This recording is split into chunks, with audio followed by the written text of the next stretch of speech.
Deep inhale and exhale.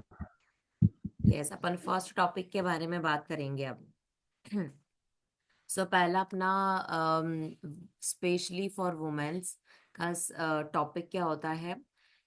कौन सा topic है जो आप सबसे ज्यादा इम्पोर्टेंट मानते हो फॉर फीमेल्स का? तो अपन पीसीओडी के बारे में बात करेंगे। देखो, पीसीओडी हो गया, वाइट डिस्चार्ज का प्रॉब्लम हो गया, पीरियड्स इरेगुलर हो गए, फिर थायराइड के बारे में बात करेंगे, फिर अपन बात करेंगे ब्रेस्ट कार्सिनोमा के बारे में बात करेंगे। और फिर ये सारी चीजें होती क्यों हैं, हॉर्मोन्स क्या होते हैं, फीमेल हॉर्मोन्स क्या होते हैं, वो कैसे इम्बैलेंस होते हैं, ठीक है, क्या क्या फैक्टर्स होते हैं जो ये चीजें बिगाड़ देती हैं। और आजकल जो छोटी छोटी बच्चियां हैं वो सफर कर रही हैं इन बड़ी बड़ी प्रॉब्लम से।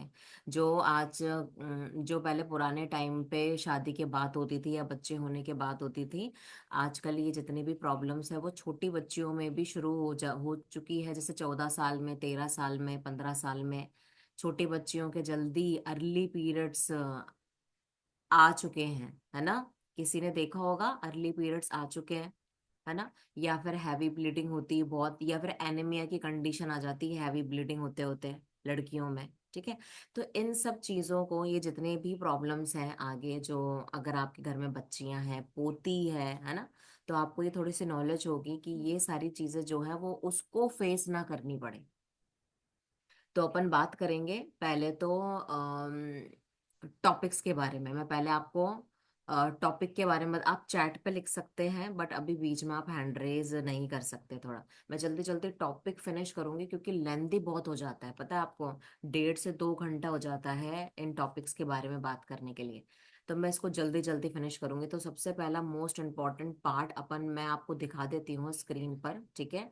आप सभी को ये चीज पता होनी चाहिए, सभी को ये चीज पता होनी चाहिए, ठीक है। अभी देखो, आपको स्क्रीन पे पिक्चर दिख गई कनिका जी?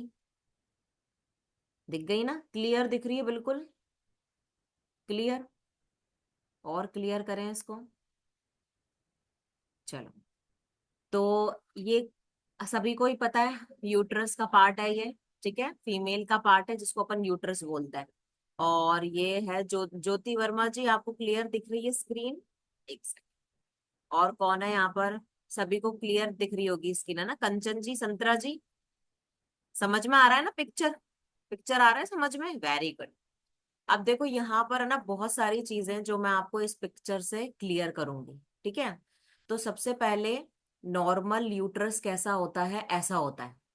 अब ये नॉर्मल है, ये पीसीओडी, ये एक ऐसा यूट्रस है जिसको पीसीओडी हो रखा है। अब कैसे पता लगेगा? क्या मेरा आपको एरो दिख रहा है? क्या एरो? अनिल जी, एरो दिख रहा है? Okay okay.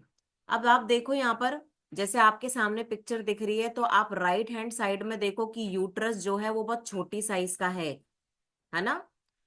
यूट्रस बीच का होता है और दोनों तरफ क्या होती है? ओवरी होती है। ओके, ये एक सिंपल सा पूरा स्ट्रक्चर है ये। बीच में तो यूट्रस होता है, ये जो सेंटर में है। और दोनों तरफ क्या है? येलो कलर की ओवरी, येलो कलर की ओवरी है। तो आप अपने लेफ्ट हैंड साइड वाली ओवरी देखोगे, वो बिल्कुल नॉर्मल साइज की है। और अपने राइट हैंड साइड वाली ओवरी देखोगे तो उसका साइज जो है वो बहुत बड़ा है ना? आप अच्छे से देखो, आप इस पिक्चर को,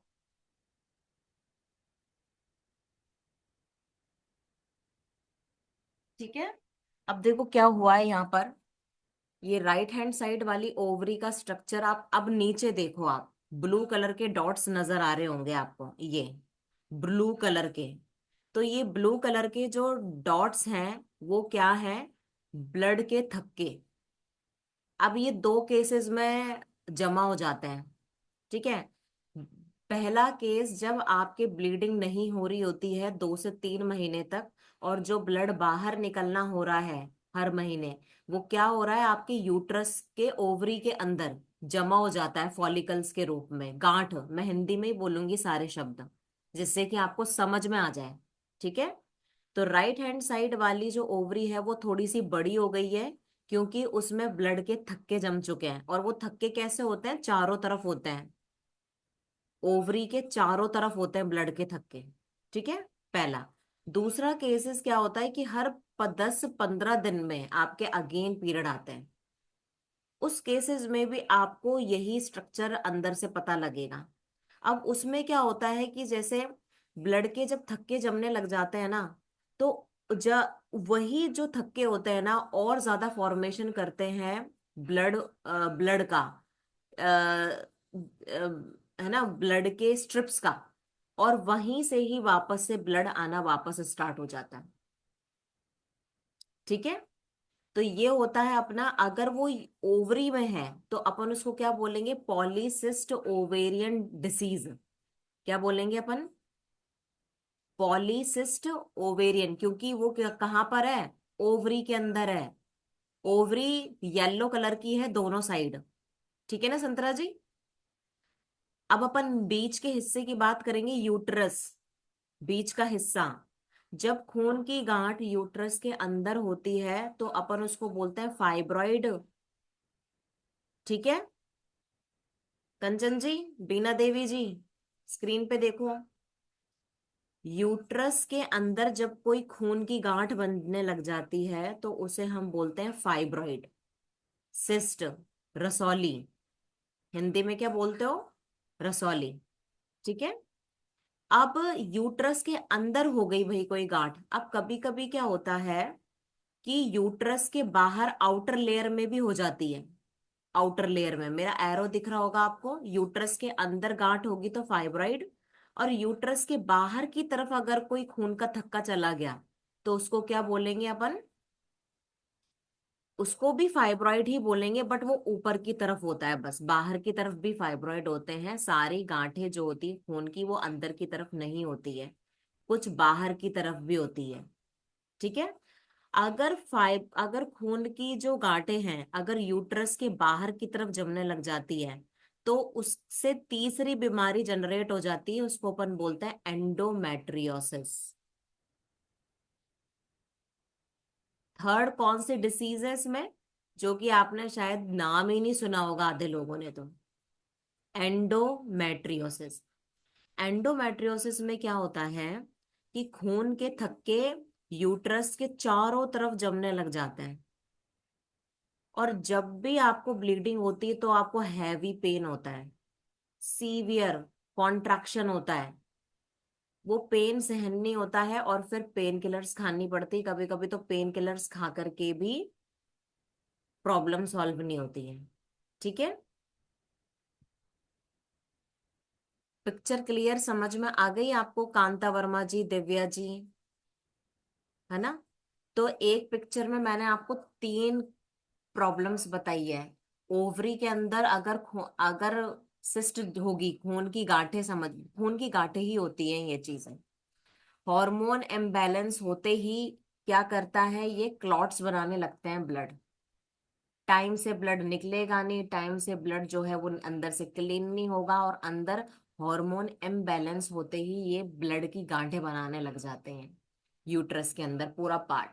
तो ओवरी के अंदर गांठ होगी तो उसको अपन क्या बोलेंगे, polycystic ovarian disease, PCOD, PCOS. Second, fibroid और सिस्ट होना, जो बीच का जो पार्ट था यूट्रस उसके अंदर अगर ब्लड की कोई गांठ है तो फाइब्रॉइड होगा। और ये फाइब्रॉइड कभी कभी यूट्रस के आउटर लेयर, यूट्रस के बाहर ऊपर की साइड में भी जम जम के वहां पर लग जाता है। और जब बहुत सारे क्लॉट्स, खून जम जाता है यूट्रस के बाहर की तरफ, तो उससे क्या प्रॉब्लम हो जाती है, एंडोमेट्रियोसिस। एंडोमेट्रियोसिस। ठीक है, तो इसका कैसे पता चलेगा, पता कैसे चलेगा, सोनोग्राफी से। और सेकंड टेस्ट क्या लिखते हैं डॉक्टर्स, हार्मोन, ब्लड की जांच। ब्लड की जांच लिखेंगे और सोनोग्राफी से पता लग जाएगा अगर कोई सिस्ट होगी तो कितने साइज की सिस्ट है। ठीक है, ओके, आगे समझ में। अब अपन वाइट डिस्चार्ज का, सबको पता है वाइट डिस्चार्ज क्या होता है, सफेद पानी, कोई इसमें डिटेल में बताने की बात नहीं है। मगर इसमें पता है ब्राउन डिस्चार्ज भी होता है, येलो डिस्चार्ज भी होता है, और कभी कभी औरतों के रेड डिस्चार्ज भी बीच बीच में आने लग जाते हैं। उन्हें ये लगता है कि मेरा बार बार पीरियड आ रहा है, बट तरीके से नहीं आ रहा है। ठीक है। तो ये बहुत सारे चीजें होती हैं। White discharge, brown discharge, yellow discharge, green discharge भी होता है ग्रीन डिस्चार्ज। कभी कभी पीरियड्स खत्म होने वाले होते हैं तो ग्रीन कलर का डिस्चार्ज भी होता है, फिर उसके बाद फिर वाइट डिस्चार्ज का भी होता है। ठीक है। अब ये सारे जो चीजें हैं, वाइट डिस्चार्ज नॉर्मल है। ठीक है ना। अगर अगर आपका बीच बीच में कभी ब्राउन डिस्चार्ज आ रहा है, या फिर कभी आप एक्सरसाइज कर रहे हो, हैवी वर्क कर लिया, रनिंग कर ली, जॉगिंग कर ली, अगर आपको कोई स्पॉटिंग नजर आती है बार बार, तो फिर आपको उसको डॉक्टर को दिखाना चाहिए। ठीक है। अब देखो, सिंपल अपन वाइट डिस्चार्ज की बात कर लेते हैं। ओके, कि वाइट डिस्चार्ज खतरनाक कब है किसी फीमेल के लिए। वाइट डिस्चार्ज सही क्यों होता है और खतरनाक कब होता है, इसको समझने की जरूरत है। बॉडी का कुछ इम्यून सिस्टम होता है। ठीक है। अब मैं इसको एक एग्जांपल से समझाऊंगी। जैसे आपको खांसी आती है, या छींक आती है, या कफ निकलता है बाहर, क्यों निकलता है? वो आपके एक इम्यून सिस्टम का पार्ट है, कुछ कफ का निकलना बाहर। मान लो आपको डस्ट गया नाक के अंदर, तो आपको क्या होगा, एकदम से छींक आएगी, वो डस्ट का पार्टिकल बाहर निकलेगा। तो ये क्या है, पॉजिटिव, अच्छा है, अच्छी चीज है ना ये तो। ऐसे ही अगर कोई लंग्स में इन्फेक्शन होता है, बैक्टीरिया जमा हो रहे हैं लंग्स के अंदर, तो आपको कफ खांसी निकलना तब तक रहेगा जब तक वो पूरा इन्फेक्शन बाहर नहीं निकल जाएगा। तो अपना इम्यून सिस्टम क्या करेगा, किसी भी बैक्टीरिया को देख करके लंग्स के अंदर कफ बनाएगा, कफ को खांसोगे आप और उसको थूकोगे, तो वो जो बैक्टीरिया है उस कफ में चिपक कर बाहर निकल जाता है। ये क्या है, एक अच्छी चीज है अपनी बॉडी के अंदर। आगे समझ में। अब इसी तरीके से आपका वाइट डिस्चार्ज का प्रॉब्लम होता है। ठीक है। तो फिर इसमें क्या होता है कि जैसे आपने कोई इन्फेक्शन हो गया, जैसे आपने कहीं बाथरूम यूज कर लिया, ठीक है, कहीं जा करके, या फिर घर में ही, या बरसात के टाइम पे इन्फेक्शंस बहुत ज्यादा हो जाते हैं, तो आप बैक्टीरिया यूट्रस के थ्रू अंदर चला जाता है। ठीक है ना, वेजाइना के थ्रू अंदर चला जाता है, और अंदर जो है वाइट डिस्चार्ज का फॉर्मेशन होता है। और वाइट डिस्चार्ज वो निकलता है उस बैक्टीरिया को चिपका के अपने साथ, और वाइट डिस्चार्ज निकलता है। तो ये क्या चीज है, ये बॉडी की इम्यून सिस्टम है, जो कि एक अच्छी चीज है। ठीक है। अब मान लो कुछ केसेस में क्या होता है, वो बैक्टीरिया बड़ा स्ट्रांग निकला और आप कमजोर निकले। ठीक है। जो अंदर जो आया बैक्टीरिया वो बहुत स्ट्रांग था, या फिर एक नहीं, वो बहुत सारे एंट्री ले ली, और आपका इम्यून सिस्टम है जो गड़बड़ हो गया, वो नहीं समझ में पाया, बार बार वाइट डिस्चार्ज बना रहा है, और उसको जैसे ही वो अपनी मात्रा को ज्यादा करते हैं, वाइट डिस्चार्ज आपके बहुत ज्यादा बनने लग जाता है, और फिर वो निकलता ही रहता है वाइट डिस्चार्ज। इवन आपको कपड़ा या पैड यूज करने की भी नीड हो जाती है उस टाइम पे। इतना भयंकर सीवियर वाइट डिस्चार्ज का प्रॉब्लम होता है। तो इसका क्या मतलब है, कि वो इन्फेक्शन अंदर यूट्रस के अंदर बढ़ता जा रहा है, खत्म नहीं हो रहा है, और आपकी बॉडी यूट्रस जो है वो वाइट डिस्चार्ज बनाती जा रही है उसको निकालने के लिए। अब वाइट डिस्चार्ज एक बहुत इम्पोर्टेंट इंग्रेडिएंट्स होते हैं उसमें। आप वाइट डिस्चार्ज की कुछ मैं आपको बताती हूँ। जैसे उसमें ना हॉर्मोन्स होते हैं, एक तो कैल्शियम होता है, प्रोटीन, क्योंकि वो जो वाइट डिस्चार्ज बना है ना, वो आपके इनर वॉल से बनता है। और इनर वॉल और बॉडी का जो पार्ट है वो किससे बनता है, प्रोटीन से, विटामिन से, है ना, कैल्शियम से, ठीक है, ओमेगा 3 से, हेल्दी फैट से। इनर वॉल किससे बनी है, इन मेजर न्यूट्रिशन की क्लास हुई थी वरुण सर की, आपने मेजर माइक्रो मैक्रो और माइक्रो न्यूट्रिशन की क्लास ली थी। उससे आपके सारे बॉडी पार्ट्स बनते हैं, आपकी हड्डियां बनती है, आपके सॉफ्ट पार्ट्स बनते हैं। सॉफ्ट पार्ट्स मतलब लिवर, हार्ट, यूट्रस, ये क्या है, सॉफ्ट पार्ट्स है। और हार्ड पार्ट्स कौन से होते हैं, आपकी बोन स्ट्रक्चर। ठीक है। तो यूट्रस जब आपका बार बार बार बार बार बार वाइट डिस्चार्ज बनाएगा, तो इसका मतलब क्या है, कि आपके उस वॉल में से कुछ न्यूट्रिशंस या फिर कुछ हॉर्मोन्स जो कि बहुत इंपॉर्टेंट है आपके माइंड, आपके स्ट्रेस को मेंटेन करने के लिए, आपको एनर्जी लेवल देने के लिए, ठीक है। आपको थकान, वो हार्मोन भी बड़े जरूरी होते हैं जिससे कि आपको थकान नहीं होनी होती है। अब वो सब कुछ क्या निकल जाता है, आपका वाइट डिस्चार्ज में निकल जाता है। इसीलिए जिन फीमेल्स को वाइट डिस्चार्ज लॉन्ग टर्म तक होता है उनको हमेशा ध्यान रखना, सर दर्द, थकान, एड़ी में दर्द, कमर में दर्द, घुटनों में दर्द, फिंगर्स, पूरी बॉडी में बार बार बुखार आना, बार बार तबीयत खराब होना, सर्दी जुकाम खांसी, मतलब बहुत सारी जो चीजें हैं वो आपका रूटीनली आप वीक फील करना, या फिर आपने कोई जनरली डेली का काम करा तो आप थक जाते हो, ठीक है ना। तो ये चीजें आपकी वाइट डिस्चार्ज में प्रॉब्लम फेस करते हो, ठीक है। अब इसमें क्या चीज होती है, आप इसको पहचानोगे कैसे कि मुझे इन्फेक्शन हुआ है। तो ये चीज मैंने बता दी है कि आपको या तो मंथली ही पीरियड आने से, ये नॉर्मल कब है, पीरियड आने के 2 दिन पहले या 2 दिन बाद तक अगर ये चल रहा है तो ये नॉर्मल है। इसमें आपको खैर घबराने की जरूरत नहीं, क्योंकि पीरियड्स के टाइम पे इन्फेक्शन ज्यादा होता है। कभी कभी आप है ना सिम्टम को ये इसीलिए पहचानते हो क्योंकि वाइट डिस्चार्ज आ रहा होता है, तो आपको ये पता लग जाता है कि हाँ मेरा पीरियड आने वाला है, ठीक है ना। ओके। अब इसमें देखो, ये आपका प्रॉब्लम कब क्रिएट होती है, अब इसको सीरियसली कब लेना है वाइट डिस्चार्ज को। पहली चीज लिख लो आप, एक तो या तो इसमें स्मेल आना लग जाएगी, ठीक है। वाइट डिस्चार्ज जो है वो क्लियर होता है और उसमें कोई स्मेल नहीं आ रही है तो आपको उसमें कोई दिक्कत नहीं है। अगर ये बहुत कंटिन्यूअसली फ्लो हो रहा है आपके तो दिक्कत है, इसको आप टेस्ट करवा लो, ठीक है। दूसरा, वाइट डिस्चार्ज का अगर कलर चेंज हो रहा है और आपको स्मेल आ रही है। थर्ड, आपको ईचिंग हो रही है यूट्रस और वेजाइना के आसपास, जलन हो रही है, बर्निंग सेंसेशन हो रहा है, ठीक है, कि वाइट डिस्चार्ज में निकल रहा है और यूरिन येलो कलर का आ रहा है। आप पानी पी रहे हो तब भी आपका बर्निंग सेंसेशन जो है वो खत्म नहीं हो रहा है, ठीक है। ये सारे जितने भी सिम्टम हैं, तुरंत अपने डॉक्टर के पास जाओ और टेस्ट कराना है, ठीक है। अब इसी में ही वाइट डिस्चार्ज जब बहुत ज्यादा सिक्रिएट होने लग जाता है तो एक कंडीशन क्रिएट होती है जिसको अपन बोलते हैं लुकोरिया, ठीक है। दोनों टर्म्स में बहुत अंतर है, जमीन आसमान का अंतर है।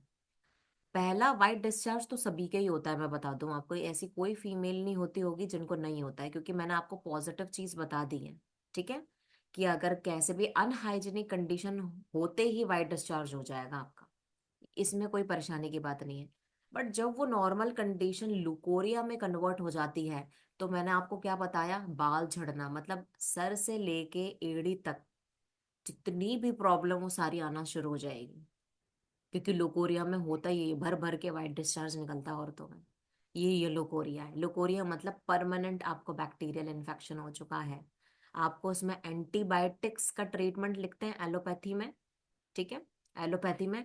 बट मैं आपको ये भी बताऊंगी कि जितनी भी चीजें हैं ना, मैं अभी आपको बता रही हूँ, जितनी भी प्रॉब्लम है इसका एलोपैथी में एज सच कोई बेसिक ट्रीटमेंट नहीं है। अच्छा चलो, मैं मेरा इंट्रोडक्शन दे देती हूँ नए लोगों का। मैं एसएमएस हॉस्पिटल जयपुर से हूँ, फार्मासिस्ट हूँ मैं एसएमएस हॉस्पिटल में, और 12 साल से मेरा पेशेंट काउंसलिंग और मेडिसिन डिस्पेंसिंग का काम है, ठीक है। तो मैंने पूरी वास्ट रेंज ऑफ डिसीजेस देखी है पेशेंट्स में, और जो लोगों के ट्रीटमेंट्स चलते हैं, तो छोटी से छोटी प्रॉब्लम से लेके बड़ी से बड़ी प्रॉब्लम, बस वो गोलियां खाते हैं बट उसका कोई ऐसा एज सच इम्पैक्ट नहीं जाता है पेशेंट पर। अब यहाँ पर आपको क्या ध्यान रखना है, ठीक है, लुकोरिया का कंडीशन समझ में आ गया। में दो फीमेल है, एक को लुकोरिया हो रखा है सेम कंडीशन में, दूसरी को नहीं है, तो यहाँ पर आपके खुद के इंटरनल प्रॉब्लम्स पर भी डिपेंड करता है कि आपको लुकोरिया जो है आपको हो गया बट आपकी सिस्टर को नहीं हुआ। तो एक दूसरा दूसरा फैक्टर क्या होता है कि आपका खुद का इम्यून सिस्टम, आपकी खुद की न्यूट्रिशन डेफिशिएंसी। कभी कभी क्या होता है कि बैक्टीरियल इन्फेक्शन से लुकोरिया नहीं होकर के दूसरा उसका रीजन ये होता है कि आपके अंदर न्यूट्रिशन और इम्यूनिटी की बहुत कमी है, इसीलिए आपको बार बार लुकोरिया हो रहा है। अब ये कैसे पता चलेगा, अब जैसे बहुत सारी फीमेल्स आती हैं, बहुत सारी, कि मुझे ना बार बार ना, जो मैं गायनिक के पास जाती हूँ, मैं बोलती हूँ कि मुझे वाइट डिस्चार्ज की प्रॉब्लम है, और वो इसमें फ्लूकोनाजोल की टैबलेट होती है, और कुछ पेसेसरीज मतलब कुछ कैप्सूल्स भी होते हैं जो कि वेजाइनल पेसेसरीज सपोस्टरीज बोलते हैं उनको, वेजाइना के थ्रू अंदर डाल करके रखनी पड़ती है वुमेन्स को रात भर के लिए। वो एक आपको वो क्या होता है, फंगल इन्फेक्शन। ठीक है। अभी जैसे बरसात में बहुत ज्यादा फंगल इन्फेक्शन होता है ना, देखा होगा आपने, ग्रीन कलर की फंगाई जम गई घरों में छतों में, है ना, कितनी बरसात आई, ब्लैक कलर की फंगस जम गई। वही इन्फेक्शन जो है वो आपको वजाइना के थ्रू अंदर की तरफ होने लग जाता है। ठीक है। ये बहुत सीवियर कंडीशन आती है इस चीज में, बहुत ज्यादा बेकार कंडीशन हो जाती है इसमें। तो इस कंडीशन में आपको जो डॉक्टर है वो फिर अंदर वजाइनल इंसर्ट करने की सपोस्टरीज लिखते हैं बड़ी बड़ी, उसको अंदर रख के आपको रात भर सोना होता है। ठीक है। अब इसको क्या बोलते हैं, एंटीबायोटिक का कोर्स बोलते हैं। एक तो ओरली खाना और वेजाइनली इंटरनली आपको उसको रख करके सोना है। ठीक है। तो दो तरीके का ट्रीटमेंट हो गया, मतलब आपको बहुत ज्यादा इन्फेक्शन है, ये कोर्स तो आपको लेना ही पड़ेगा। ओके। तीसरा, बार बार ट्रीटमेंट लेने के बाद भी वो वापस से आ जाता है, ये प्रॉब्लम ल्यूकोरिया का। उस केस में क्या है कि आपने एलोपैथी का ट्रीटमेंट तो ले लिया, बट आपने अपनी उस टाइम की डाइट डाइट को चेंज नहीं किया। अब मैं आपको पूरा लास्ट में ये भी बताऊंगी कि सारी कंडीशंस को आप कैसे रिकवर करोगे, कैसे ठीक करोगे। पहले आप टर्म्स को समझ लो कि ये बीमारी होती क्या है, और आपको कब इसको सीरियसली ले लेना चाहिए। ठीक है। और आपको कौन से जो ट्रीटमेंट्स है वो बेस्ट वर्क करेंगे इसमें। ठीक है। अब लुकोरिया की कंडीशन आ गई। ब्रेस्ट कार्सिनोमा में ऐसा ऐसा सच में ज्यादा डिटेल में नहीं बताऊंगी, ये कैंसर से रिलेटेड होता है। कैंसर दो तरीके के होते हैं फीमेल्स में, एक तो ब्रेस्ट कार्सिनोमा होता है और एक सर्विक्स कैंसर होता है। सर्विक्स कौन सा पार्ट होता है, मैं वापस से आपका, जो आपने यूट्रस का देखा होगा, यूट्रस बीच का जो पार्ट है, सबने देखा था ना, नीचे की साइड यूट्रस के वजाइना, वजाइना होती है, फिर वजाइना की जस्ट ऊपर सर्विक्स होती है।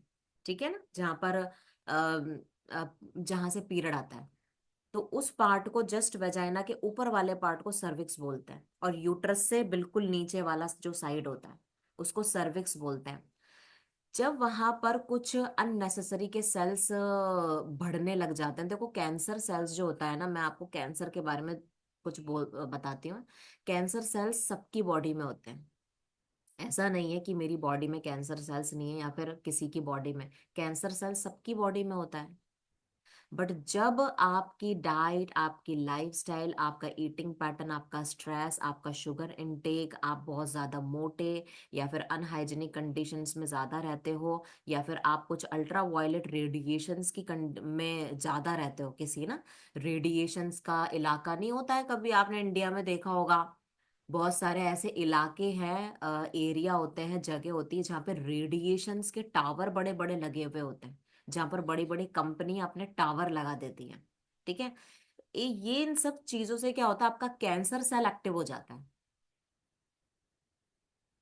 वो एक कैंसर सेल, मान लो आप 50 कैंसर सेल्स को, अभी मेरे अंदर 50 कैंसर सेल्स हैं, अब जब ये एक्टिव हो जाएंगे ना तो ये 50 करोड़ में मल्टीप्लाई हो जाएंगे, तब आपको कैंसर हो जाएगा।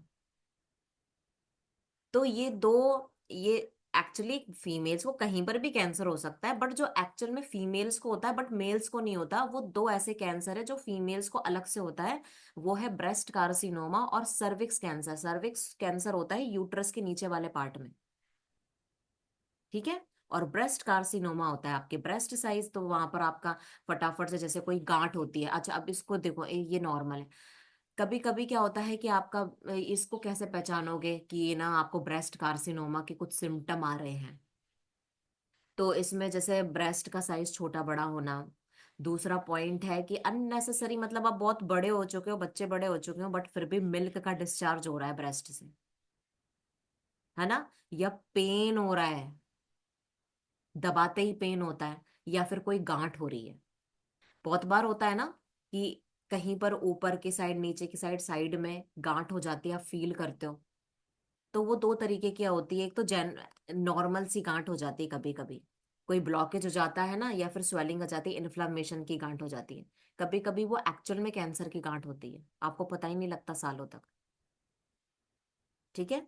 तो इसका ये है कि आप डॉक्टर को दिखाओ, एक जनरल फिजिशियन को, या फिर सर्जरी, कैंसर सर्जरी वाले सर्जरी सर्जिकल ओपीडी में आपको देखते हैं, चेक करते हैं।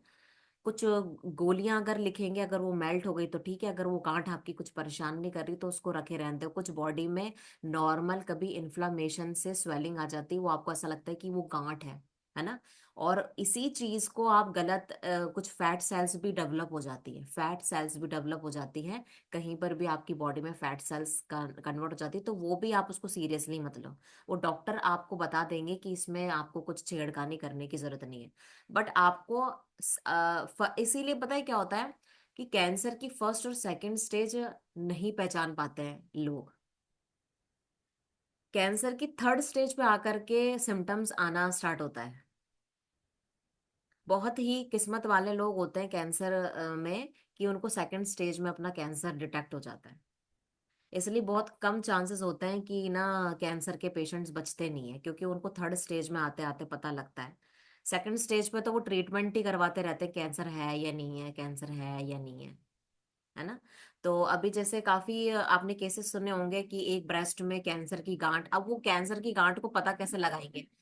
अगेन सुई घुसेड़ेंगे गांठ के अंदर, उसमें से एक सैंपल का टुकड़ा लेंगे, फिर वो जाएगा टुकड़ा टेस्ट होने के लिए। ऐसे ही सर्विक्स के अंदर एक रुई लेते हैं वो, या फिर एक इंस्ट्रूमेंट आपको इंजेक्ट करते हैं नीचे से, और सर्विक्स की वॉल को स्क्रैच करके उसमें से एक पार्ट लेंगे और उसको थैली में डालेंगे, और वो लैब में चला जाता है।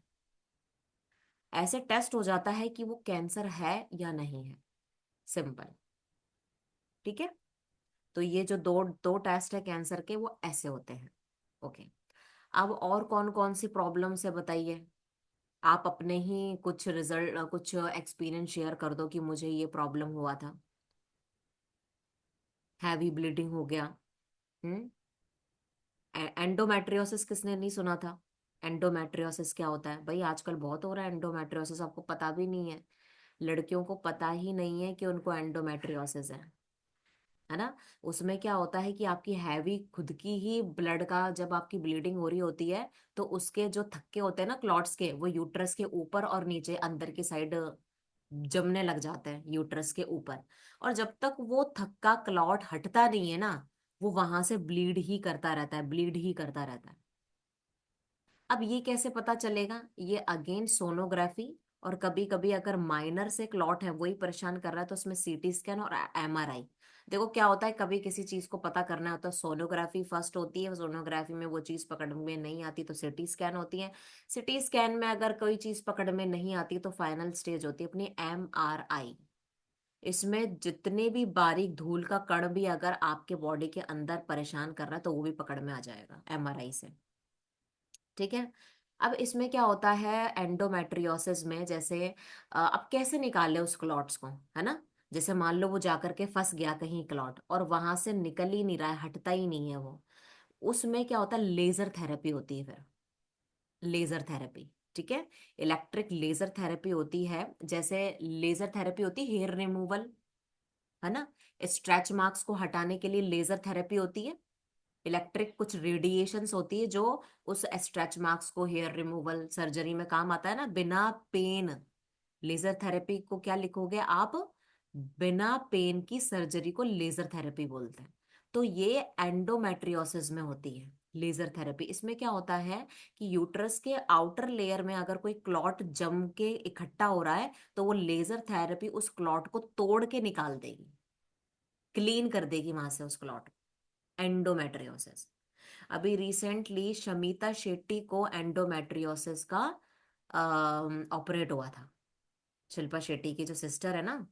ऐसे तो बहुत सारे सेलिब्रिटी होते हैं जिनको 100 तरीके की बीमारियां होती, बट रिवील नहीं करते हैं ना वो। आपको ऐसा लगता है कि सेलिब्रिटी तो बहुत फिट है, सेलिब्रिटी भी उतना ही बीमार होता है। ठीक है। कुछ कुछ सेलिब्रिटी ऐसे होते हैं जो बहुत बीमार होते हैं। तो शमिता शेट्टी का तो वीडियो बहुत वायरल है। वो खुद हॉस्पिटल में बैठी है, और वो खुद बताया है उसने एक्चुअल में लोगों को, जागरूक वुमेन को जागरूक करने के लिए उसने वो वीडियो बनाया है हॉस्पिटल में बैठ के कि मुझे एंडोमेट्रियोसिस है और आपको पता होना चाहिए कि एंडोमेट्रियोसिस क्या हो रहा है, क्योंकि ये बहुत केसेस में एंडोमेट्रियोसिस के चीज हो जाती है। ठीक है, आपको पता ही नहीं होता है कि आपको एंडोमेट्रियोसिस है। ओके, और बहुत और क्या चीजें होती हैं बताइए, जो आप जानना चाहते हो। कुछ टॉपिक्स आप अपनी तरफ से भी बताओ मुझे। ओके, अब देखो जनरल टॉपिक क्या है, वेट गेन हो जाना, स्ट्रेस बहुत ज्यादा बिगड़ जाना औरतों में। ठीक है, पोस्ट प्रेगनेंसी। अच्छा, मैं एक और नया टॉपिक लेती हूँ यहाँ पर। ये प्रेगनेंसी के दौरान बहुत ही रेयर कंडीशन में होता है। जब कई फीमेल्स का क्या होता है, पेट बहुत बड़ा हो जाता है प्रेगनेंसी के दौरान।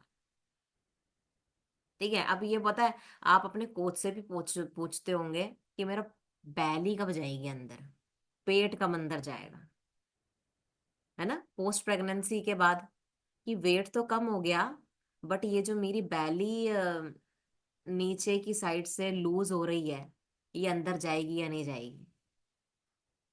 इसको ये क्वेश्चन रहता है हमेशा, ये कौन डाउट में रहता है, हैंड रेस करो अपना। हाँ शैली जी। मेरे भी यही प्रॉब्लम है, जो नीचे वाला स्टमक वैसे आगे नहीं है इतना, और लटका हुआ पेट जैसे, वो एक्सरसाइज से भी नहीं जा रहा अंदर, वो भी नहीं कम हो रहा। और दूसरा ये मतलब जैसे हमने वुमेन हेल्थ के कितने सारे सेशन लिए हैं, इसमें बाकी चीजें रहते हैं, पर कभी हर्निया के बारे में नहीं डिस्कशन हुआ। हाँ, हर्निया भी एक प्रॉब्लम है ना, निया है उसका प्रॉब्लम, कोई बट सोल्यूशन नहीं है। वो ओनली वुमेन्स को नहीं होता है, वो किसी को भी हो सकता है, इसीलिए वो इसमें हर्निया का मैंने बहुत बार बताया इवनिंग के सेशन में, है ना प्रीति जी। हर्निया जैसे अपन ने बहुत पूजा जी थी एक, उनको हर्निया हो चुका है, तो हर्निया के बारे में बहुत मैंने डिटेल में बताया मेरे खुद के इवनिंग सेशन में। और एक बार नहीं, मैं 4-5 बार बता चुकी हूँ हर्निया का। तो इसमें मतलब मुझे भी दोनों हर्निया है, इंक्लूड है। बट मेरे को मतलब जैसे किसी ने बताया कि हर्निया का ऑपरेशन कराने के बाद भी वो दोबारा से हो जाता है। तो मैंने ऑपरेशन कराने के लिए थोड़ा वो रुक गई थी मैं, कि मैं कराऊं कि ना कराऊं।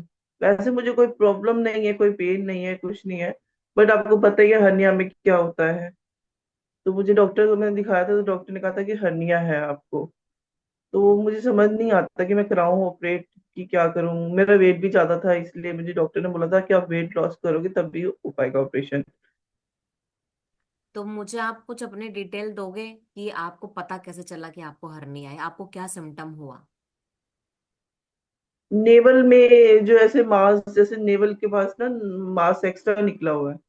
जैसे नेवल तो हमारी अंदर डीप होती है ना, उसको एक्स्ट्रा मांस निकला हुआ है। तो वो मुझे समझ नहीं आ रहा था पहले क्या है, फिर मैंने डॉक्टर को दिखाया। मेरे को करीब 2 साल 3 साल हो गए हर्निया को भी। ठीक है। तो डॉक्टर को दिखाया था, तो डॉक्टर ने कहा था कि हर्निया है, बट आप ऑपरेट नहीं करा सकते क्योंकि आपका वेट बहुत ज्यादा है अभी। ठीक है, चलो अब मैं हर्निया का थोड़ा सा टॉपिक ले लेती हूँ। ठीक है, देखो हर्निया क्या होता है, पहले तो आप एक समझ लो पार्ट को। जैसे आपके जितने भी इंटरनल ऑर्गन्स होते हैं ना, vital organs, intestine, liver, kidney, आपको क्या लगता है कि वो निकल के बाहर क्यों नहीं आ रहा। वो तो मुझे भी पता है कि आप बाहर से स्किन देख रहे हो, मगर स्किन के अंदर 3 और लेयर होती है जो आपके इंटरनल पार्ट को अंदर की तरफ दबा के रखती, बाहर नहीं निकलने देती। ठीक है, मगर, है ना। ठीक है, अब एक स्किन के नीचे होती मसल्स, मसल्स के नीचे भी एक लेयर होती है। आप ध्यान रखना, कभी भी आप जैसे यूट्यूब में कोई ऑपरेशन देखते हो, देखना आप ऑपरेशन, कभी भी ऑपरेशन देखना, एक चीरा, पहला चीरा लगता है स्किन में, दूसरा चीरा लगता है मसल्स में, तीसरा चीरा लगता है, एक तीसरी लेयर होती है। वो जो लेयर होती है, थर्ड लेयर, उसके नीचे होते हैं आपके जितने भी वाइटल ऑर्गन्स होते हैं।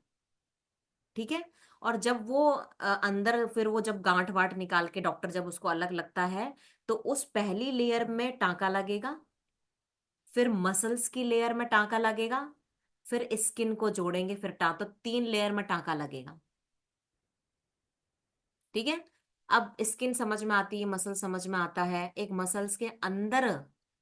हाँ हाँ, यूरिन इन इनकॉन्टिनेंस के बारे में भी बताऊंगी मैं, मिश्री जी, बिल्कुल, बहुत अच्छा टॉपिक है, आप खुद ही लिख लो, आप खुद ही लिख लीजिए कि कौन कौन सा आपको टॉपिक समझना है। अब देखो हर्निया में क्या होता है, तो वो जो थर्ड लेयर होती है, जब वो अपने आप फटती है, वो डेलिकेट बहुत होती है। सबसे स्ट्रांग होती है आपकी स्किन। स्किन के नीचे होती है आपकी मसल्स। मसल्स तो और स्किन क्या होती है, अपने साइज के अकॉर्डिंग बढ़ जाएगी, अपने साइज के अकॉर्डिंग घट जाएगी। बट वो जो तीसरी लेयर है ना अंदर, वो बड़ी डेलिकेट है। अब वो कब फटती है, अब मैं यही तो चीज बता रही थी कभी ये मैं शैली जी, आपका एक्चुअल में टॉपिक आने वाला था हर्निया का।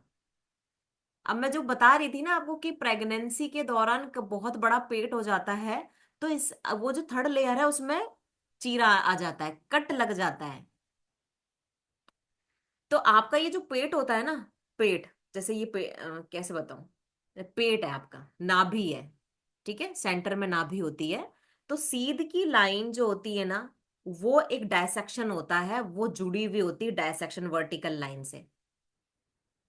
जब बहुत बड़ा फीमेल का पेट हो जाता है ना, तो वो जो नाभि, ये जो नाभि है, ये नाभि है, और ये जो वर्टिकल लाइन होती है ऊपर से नीचे, कभी फील करना, कब फील होगी वो आपको वर्टिकल लाइन, जब आप डिलीवरी के बाद फील होती है, और आपको ऐसा लगता है यार ये गैप क्यों हो रहा है मेरे नाभि के वर्टिकल लाइन में। वो एक एक्चुअल में डायसेक्शन होता है, जहां पर जो वो मेम्ब्रेन है वो जुड़ी हुई होती है, और कभी कभी वो बहुत अलग हो जाती है ड्यूरिंग प्रेगनेंसी के दौरान। और किसी को हैवी कॉन्स्टिपेशन जब होता है, तब ये जो लेयर होती है ना अंदर की, वो फट जाती है। तो नाभि के आसपास वो होता है ये। और जहां पर नीचे लोअर यूट्रस के आसपास भी हर्निया कहीं पर भी हो सकता है। हर्निया जरूरी नहीं कि नेवल के पास ही होगा, आपके निचले हिस्से में हर्निया ज्यादा होता है, निचले हिस्से में। क्योंकि या तो आपका बेबी इतना हैवी है, या फिर आप खुद की उस लेयर को स्ट्रांग नहीं बनाया आपने, कभी एक्सरसाइज नहीं करी, कभी बैली की बार। तभी तो बोलते हैं कि एक्सरसाइज करनी चाहिए। एक्सरसाइज से ये तीनों लेयर्स आपकी स्ट्रांग होती है। अब चलो ठीक है, अंदर की लेयर तो बहुत डेलिकेट है, ठीक है। अब भगवान ने आपको मसल्स भी तो दे दी कि भाई वो फटे नहीं। फिर भगवान ने आपको स्किन भी तो दे दी और बचाने के लिए। तो आप उस मसल्स को और स्किन को टोन क्यों नहीं कर रहे हो, क्यों नहीं करते हो टोन। मसल्स तो एक ऐसी चीज है जो आप ढीली भी हो जाएगी और टाइट भी हो जाएगी। वो एक्सरसाइज और आपकी डाइट पर डिपेंड करता है। तो इसीलिए डॉक्टर ने ये कहा आपको कि आपका वजन ज्यादा है, इसलिए ऑपरेशन नहीं होगा। क्योंकि क्या होगा, वो उस डेलिकेट लेयर में टांका तो लगा देगा, बट अगर आपने अपनी शेड्यूल ठीक नहीं किया, लाइफस्टाइल ठीक नहीं करी, वजन नहीं घटाया, तो वापस से वो टांका खुल सकता है, क्योंकि वो डेलिकेट है ना बहुत। तो पहले तो आप अपना वजन घटाओ। अब वजन घटेगा तो क्या होगा, मुझे ये बताओ। उस डेलिकेट लेयर जो है वो, उसके अंदर फैट भी तो जमा है। उस फैट के भार से वो वापस से फट सकती है ना वो लेयर। आगे समझ में? तो सब ऑपरेशन करने से पहले डॉक्टर बोलते हैं कि ये फैट को हटा दो आप, जिससे कि मैं ऑपरेशन आपका ढंग से कर सकूं। तो ये हर्निया तो किसी को भी हो सकता है। पहला तो ये होता है कि हैवी वेट से। दूसरा कॉन्स्टिपेशन। 15 साल 20 साल तक लोगों को कॉन्स्टिपेशन होता है, वो प्रेशर लगाते हैं, तो फिर वो जो डेलिकेट लेयर जो होती है ना, फिर वो हर्निया कहाँ होगा, नेवल के नीचे होगा, है ना, जहां पर आप प्रेशर लगाते हो पॉटी करने के लिए। तब वो लेयर जो है वो वहां से फटेगी, और वहां से हर्निया हो जाएगा। आगे समझ में हर्निया का? अब क्या करना है आपको। अब इस जितने भी सोल्यूशन है ना, इसका एक ही सोल्यूशन है, वो लास्ट में अपन डिस्कस कर लेंगे, हर्निया। चलो, और नेहा जी आपने तो चैट पे लिख ही दिया है ना। ओके, अच्छा नेहा जी, आपको किस तरीके का हर्निया है बताओ मुझे। मैम मेरे को नाभि के पास है, और मेरे आफ्टर डिलीवरी हुआ था मैम, फर्स्ट प्रेगनेंसी के बाद में। और मैम 2-3 महीने तक तो पता नहीं चला था, 3 महीने बाद में पता चला था हम्म। कि ये हर्निया है। हाँ, तो उसमें क्या होता है कि जब कभी कभी अब नॉर्मल डिलीवरी के लिए लोग प्रेशर नॉर्मल लगाते हैं, डिलीवरी थी मैम। है ना। नॉर्मल डिलीवरी थी मैम। हाँ, तो वो जब प्रेशर लगाया ना, वो तभी फट गई होगी, जरा सा थोड़ा सा चीरा लग गया होगा। फिर अपन ने ध्यान नहीं देते अपन, फिर वो अंदर का पार्ट बाहर की तरफ प्रेशराइज करता है, तो वो धीरे धीरे धीरे धीरे वो उसमें कट बढ़ता जाता है। और वो आपका जो ऑर्गन है अंदर का, वो बाहर दिखता रहता है ना। हाँ तो मैम आप, आफ्टर 3 मंथ बाद में रियलाइज हुआ था कि हाँ ये कुछ है। ये कुछ है, ठीक है। आगे समझ में आप गए। तो तीसरा केस क्या हो गया, जब आप नॉर्मल डिलीवरी के लिए बहुत ज्यादा प्रेशर लगाते हो। इसलिए क्या बोलते हैं कि आपको प्री प्लानिंग करनी चाहिए। कोई भी फैमिली प्लानिंग अगर आप कर रहे हो तो पहले अपनी आप बॉडी को फिट करो, पहले अपना वेट लॉस करो, ठीक है। तो अगर आपके आसपास में कोई भी फैमिली प्लानिंग कर रहा है और औरत आपको बड़ी मोटी सी दिख रही है तो उसको वहीं रोक देना, भैया अपना पहले वेट लॉस करो, ठीक है। तो ये कुछ केसेस हैं, मैंने कहा ना, देखो कॉन्स्टिपेशन में क्या हो रहा है, बहुत सालों तक वो प्रेशर लगाता ही जा रहा है, लगाता ही जा रहा है, तो हर्निया हो जाएगा। नॉर्मल डिलीवरी के दौरान आपने एकदम से प्रेशर लगाया, उसमें इतना पेन होता है कि वो अंदर की लेयर अगर फट भी गई तो पता ही नहीं लगेगा ना आपको। तो आपको कुछ इंजेक्शन थोड़ी ना लगता है, टांके भी आपके, आप कॉन्शियस होते हो उस टाइम पे, तभी उसी दौरान आपके टांके लग जाते हैं, वो भी दर्द आपको नहीं होता। आप सोचो आपको उसका मेम्ब्रेन जो फटी है उसका क्या ही दर्द फील होगा। वो आपको फील होता है 1 साल, 2 साल, 3 साल बाद। और प्रेगनेंसी के बाद ही फैट बढ़ता है, उस फैट का प्रेशर अलग। प्रेगनेंसी के बाद ही आपके हार्मोन इम्बैलेंस होते हैं, प्रेगनेंसी के बाद भी ही आपको कॉन्स्टिपेशन का प्रॉब्लम होता है। कितनी सारी प्रॉब्लम हो गई, कैसे बचेगा फिर, हर्निया तो बढ़ेगा ना। तो फिर नेहा जी आपने अभी क्या ट्रीटमेंट करवाया फिर उसके बाद? मैम अभी कोई ट्रीटमेंट नहीं करवाया, फिर उसके बाद में मैंने सेकंड डिलीवरी हो गई मैम, सेकंड बेबी हो गया। और मेरे को डॉक्टर ने बेल्ट के लिए सजेस्ट किया था और यही बोला था कि आपको अगर करना है, मतलब ऑपरेट करवाना है, तो आप अपना वेट मैनेजमेंट करो। और बेल्ट का यूज कर रही थी मैम। मेरे को ऐसे पेन होता नहीं है कभी, लेकिन जैसे कुछ हैवी काम कर लेती हूँ ना मैम, कुछ वेट उठा लेती हूँ या फिर कुछ, तब मेरे को वो पेन होता है मैम। ठीक है। तो आपसे ही मैं पूछ रही हूँ ना भाई कि आपका क्या एक्सपीरियंस है, भाई मैंने तो ऐसा कोई एक्सपीरियंस फेस नहीं करा, तो मैं इसीलिए आपसे ही बात करूँ, तो मेरे को भी नॉलेज मिलेगी ना आपसे कि कैसा होता है। वैसे मैंने मेरे फादर का हर्निया देखा है, उनकी नाभि में पूरा ऑर्गन वो दिखता था, इतना मतलब इतना बड़ा सा दिखता था। फिर जब वो ऑपरेट हुआ ना तो वो अपने आप अंदर चला गया, क्योंकि वो पूरी स्किन काट के, मैंने कहा ना, वो फिर वो स्किन जोड़ी, मसल्स जोड़ दी और स्किन में, तो वो पूरा कट के और फिर पूरा टाके लग गए वो, तो अब मैम देखिए ये ऐसा दिखता है मैम मेरा। हाँ हर्निया, यस। हम्म। तो ये बहुत ज्यादा दिख रहा है, ये दर्द नहीं होता क्या? मैम दर्द नहीं होता, और मैं जैसे मतलब बेल्ट वेल्ट बांधती हूँ तो ये सेट हो जाता है मैम। सेट हो जाता है, आप समझ गए ना, मतलब वो स्किन के अंदर चला जाता है।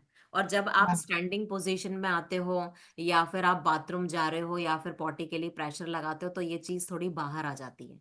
तो हाँ। एक्चुअल में हाँ, वो आप मसल्स नहीं फटी है, मसल्स मसल्स के अंदर आपकी वो जो लेयर है वो फट जाती है, और फिर वो एकदम से ना वहां से बाहर निकल जाते हैं पार्ट्स, जैसे इंटेस्टाइन थोड़ी सी। तो ये थोड़ा सा अजीब सा भी लगता है, देखने में भी सुनने में भी अजीब सा लगता है, बट ये पता ही किसी को भी हो सकता है। तो सबसे पहली चीज आप अपना वजन कंट्रोल करें। अच्छा, कोई बैली वर्कआउट करने में दिक्कत आती है नेहा जी? No ma'am. कोई दिक्कत नहीं आती है।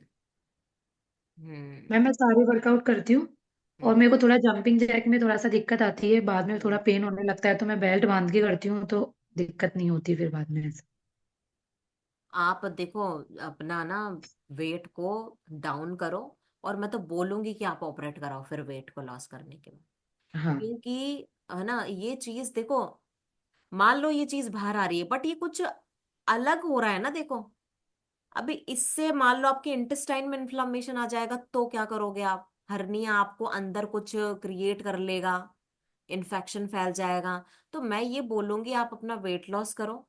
मतलब बिना ऑपरेट के भी देखो आगे दिक्कत हो सकती है, फिर आप कोई सेकेंडरी चीज हो जाएगी। तो मैं तो बोलूंगी कि आपको ऑपरेट कराना चाहिए, बट आप पूरा कंप्लीट वेट लॉस कर लो अपना, डॉक्टर से सजेशन लो। और ये बहुत बहुत छोटा ऑपरेशन है, मैं आपको, कुछ नहीं है, सिजेरियन से भी छोटा ऑपरेशन है। आपके आपको अंदर कोई हाथ नहीं डाल रहा है डॉक्टर, आप लेटे रहोगे, वो सेट कर देता है। फिर कुछ नहीं होता है, स्किन से चीरा लगता है, मसल्स का चीरा लगता है, फिर ये जो वॉल फटी हुई है ना उसमें टाका लगा देगा, मसल्स में टाका लगा देगा, स्किन में टाका लगा देगा। उसके बाद आपको बेल्ट यूज करना है और अपना हमेशा वेट को कंट्रोल करना है। सिंपल, कर लोगे। मेरे फादर ने भी करवा लिया है। मेरे फादर तो 74 के हैं, 72 74 के एज के में। वेट कंट्रोल कर रखा है ना उन्होंने, कोई भी प्रॉब्लम नहीं आई उनके। उनको ऑपरेट ही अभी हुआ है, 10 साल पहले ही हुआ था, मतलब रिटायरमेंट के बाद ऑपरेट करवा दिया था उनको। बिल्कुल घबराने की जरूरत नहीं है, बस अपना वेट कंट्रोल होना चाहिए आपका। ठीक है, चलो। हाँ रीना जी। अच्छा, यूरिन इनकॉन्टिनेंस के बारे में भी बताना है मुझे। मैम मैं एक बात पूछना चाह रही थी, बच्चे के हर्निया हो गया था तो उसका ऑपरेशन कराया मैंने, तो दोबारा थोड़ी चांस है इस चीज का? ने वही तो बोला, कोई ऐसा चांस नहीं है। कितने साल हो गए हैं, पहला तो ये, और उसके न्यूट्रिशन का ध्यान रखो। ठीक है, और डॉक्टर से कंसल्ट करो कि वो एक्सरसाइज कर सकते हैं या नहीं कर सकते। उसका वजन बढ़ने मत देना, पेट बाहर नहीं निकलना चाहिए, तीसरा कॉन्स्टिपेशन नहीं होना चाहिए, अच्छा। बस। 2 साल हो गई उसका, मतलब 1 महीने से पेन हो रहा था, तो वो ज्यादा होने लगा है 2-3 दिन। मैंने कहा देखो, ये दवाई देती रही पर पता नहीं पड़ा इस चीज का। फिर मैंने कहा जांचें कराई इनकी, तो जांचें कराई तो हर्निया निकल गई, वो जल्दी फट गई थी अंदर जल्दी से। फट गई था। तो तो मैं फिर यही तो कह रही ऑपरेशन हूँ, अब करके। देखो बच्चे को कॉन्स्टिपेशन कैसे हुआ होगा, क्या कॉन्स्ट वो हर्निया कैसे हुआ होगा, कॉन्स्टिपेशन था उसे को। नहीं मैम, हमें पता नहीं था इस चीज। पता नहीं लगता, बच्चे से पूछो। भाई बच्चे को हर्निया क्यों होगा, लड़का है ना। हाँ मैम, किस एज में हर्निया हुआ। 15 साल में हुआ था 15 साल में हर्निया किस केस में हो सकता है। या तो कोई प्रेशर लग रहा है, या पेट बाहर है, या फिर वो कॉन्स्ट पॉटी के लिए डेली प्रेशर लगा रहा है वो, बट आपको बता नहीं रहा है। अच्छा। ठीक है ना। पता ही नहीं चला, वो धीरे धीरे दर्द बढ़ने लगा, तो फिर मैंने कहा चलो इसकी जांच कराते हैं बस। हम्म। जांच कराई मैंने एंड टू एंड पे, दूसरे दिन मेरा ऑपरेशन बता दिया, मैंने कहा इसका ऑपरेशन कराना जरूरी है, केस ज्यादा सीरियस हो गया। तो फिर ऑपरेशन कराया। तो किस जगह हर्निया हुआ है। मैम यहाँ पे हुआ था, इस जगह। पेट के साइड में। हाँ मैम। हाँ, पेट के साइड में। ठीक है, ऐसा है। तो मैंने कहा ना, हर्निया आपकी लोअर बेली में, पेट के front ma'am side, side to side. इतना बड़ा ऑपरेशन हुआ था। अच्छा, अब ठीक है। हाँ अब ठीक है, अब नहीं बस है। उसका वजन नहीं बढ़ना चाहिए, वो अच्छा। वापस हो सकता है। और उसको कॉन्स्टिपेशन नहीं होना चाहिए। ठीक है, चलो। हाँ नीता जी।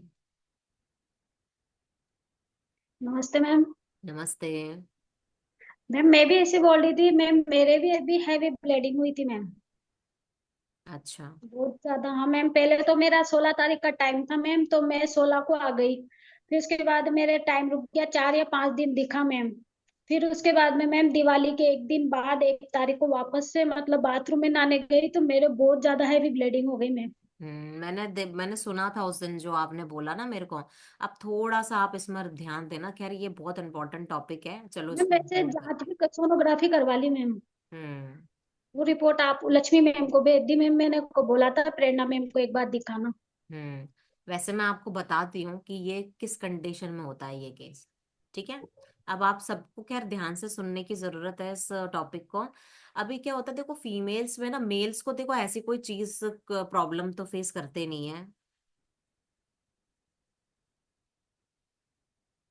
हर्निया के केस जैसे राजेंद्र जी ने बोला ना, हर्निया का केस काफी सारे चीजें होती हैं।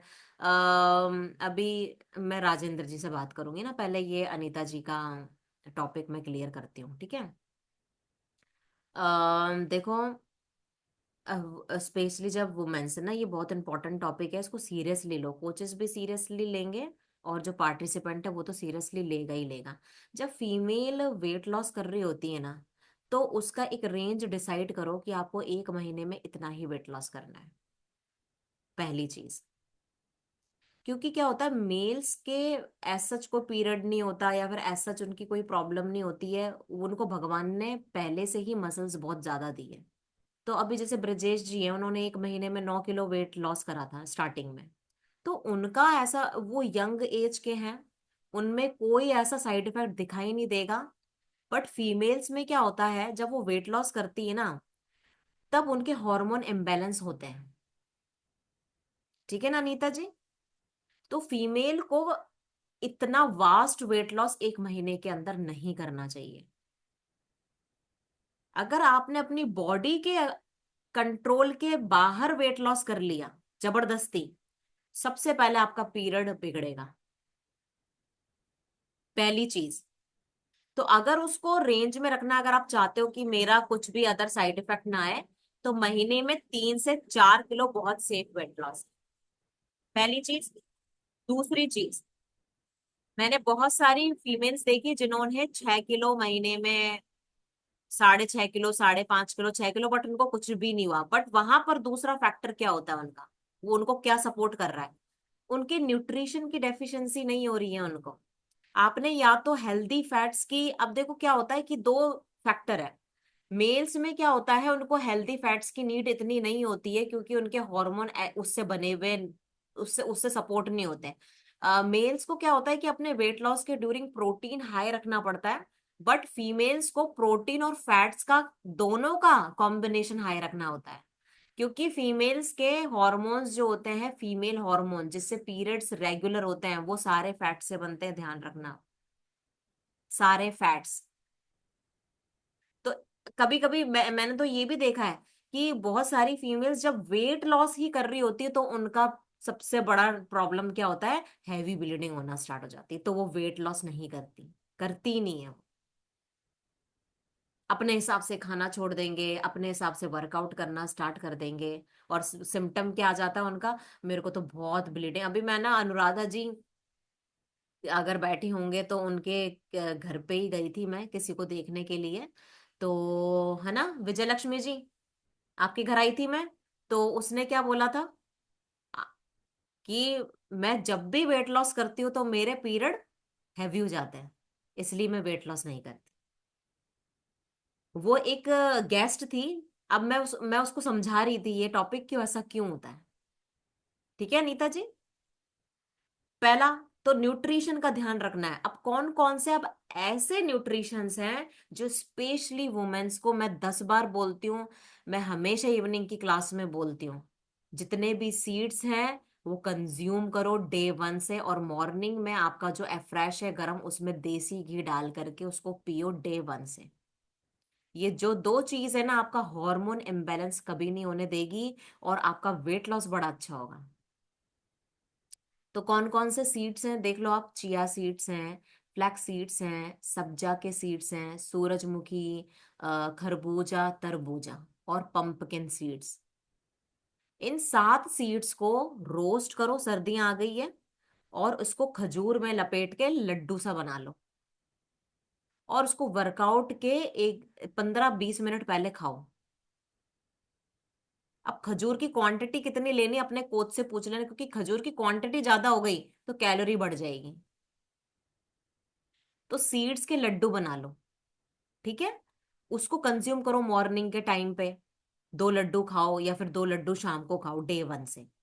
अच्छा, अगर आपका कैलोरी कंट्रोल नहीं हो रही खजूर से, तो वेट लॉस भी कर रहे हो, तब कैसे सीड इंक्लूड करना है, रोस्ट कर लो, पाउडर फॉर्मेशन बना लो, ग्लास के जार में रख लो, इसको शेक में ही ऐड करके उसको पी जाओ। थर्ड सबसे बेस्ट, सबसे बेस्ट, रात में इनका कॉम्बिनेशन भिगो, मॉर्निंग में शेक के साथ पीस के पी जाओ, सबसे बेस्ट, वेट लॉस भी होगा, कैलोरी भी नहीं बढ़ेगी। चिया सीड्स का 2 टाइम आप एक्स्ट्रा पानी पी सकते हो, चिया सीड्स को भिगोया 5 से 6 घंटे के लिए। चिया सीड्स की तासीर गर्म होती है, सब्जा सीड्स की तासीर ठंडी होती है। Chia seeds out of India का सीड्स है, सब्जा सीड्स अपना देसी सीड्स है। तो दोनों में से अगर मैं बेस्ट बताऊं तो सब्जा सीड्स आपकी बॉडी में बहुत अच्छा वर्क करेगा।